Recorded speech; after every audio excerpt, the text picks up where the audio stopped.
విశాఖపట్నం అగ్నిగుండం అయిపోయినది. ఏటి ఇలాంటి ఎండలు ఏనాడు చూడలేదు. సూర్రావు సుర్రు అనిపించేస్తాడు. జనం పొయ్యి మీద కూకున్నట్టు ఉంది. యాస వేడి బగబగ నాడించేసి తాట తీసి వదిలేస్తుంది. ఇలాగ తెల్లారడం భయం. ఎర్రటి అండి వెళ్ళిపోచ్చేస్తుంది. పొద్దున్న 8 నుండి దీని తస్సదియ్య కాల్చుకు తినేస్తుంది. రోజు రోజుకి ఎండేడి పెరిగిపోవడంతో ప్రజలు బెంబేలెత్తిపోతాండ్రు. ఇళ్లలో నుండి బయటికి రావడానికి ధైర్యం సరిపోవట్లేదు. ఈ మధ్యని మరీ ఎక్కువైపోయి మా ఐదారు ఎండలు.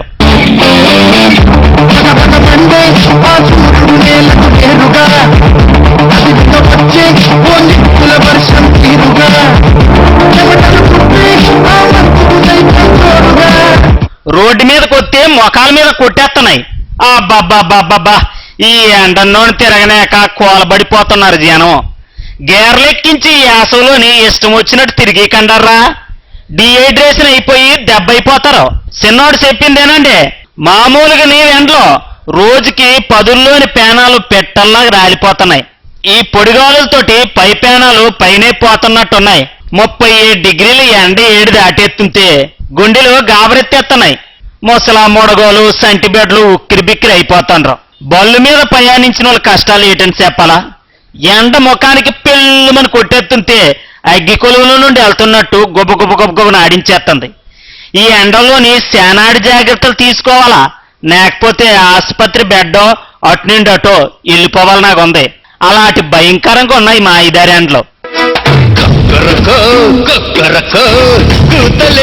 తెల్లారొచ్చే చిక్కెనకు దిక్కెనకు నిద్రపోయిన సూర్యుడొచ్చే మీది నుంచి సూదులొచ్చి చురుక్కు చురుక్కు చురుక్కు పొడిచే ఎల్లయ్య. ఈ ఎండల్లోని వేసుకునే బట్టలోని తిండిలోని జాగ్రత్తగా ఉండాలా. ఎక్కువ నీళ్ళ పదార్థాలే తీసుకోవాలా. మీ అందరూ చల్లగా ఉండాలంటే ఎండల్లోని పడి తిరిగి కండారా. ఈ ఎండల్లోని ఏ అగ్గిగాని ముట్టుకుందా దాన్ని ఆపడం ఎవడు తరం అవదో. అదిగోటి మొన్న దుబాడ్లోని బయోమాస్ కంపెనీలో నీటయింది. మంటలకి అంటుకుపోతే ఆర్పడానికి 2 రోజులు పట్టింది.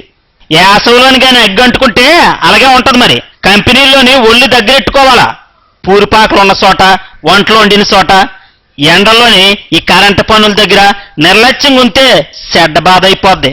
ఆస్ట్రేలియాతో కంపేర్ చేస్తే ఇయర్ చాలా తీవ్రంగా ఉన్నాయన్నమాట. మార్నింగ్ 30 డిగ్రీస్ ఉంటే ఆఫ్టర్నూన్ 45 డిగ్రీస్ అబౌవ్ అయిపోతుంది.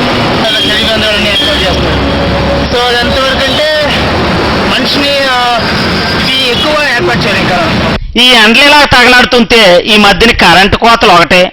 ఎప్పుడు ఎత్తాడో ఎప్పుడు తీస్తాడో తెలియడం లేదు. బయటనే మాడు పగలగొట్టెత్తుంటే ఇంట్లోని కరెంటు పోయి ఒక్కబెట్టేసి జనం నరకం చూసేస్తాండ్రు. ఈ ఎండలు ఎప్పుడు చల్లబడతాయో మా పేనాలకు సుఖం ఇప్పుడా అని జనం జపం చేయక తప్పడం లేదు.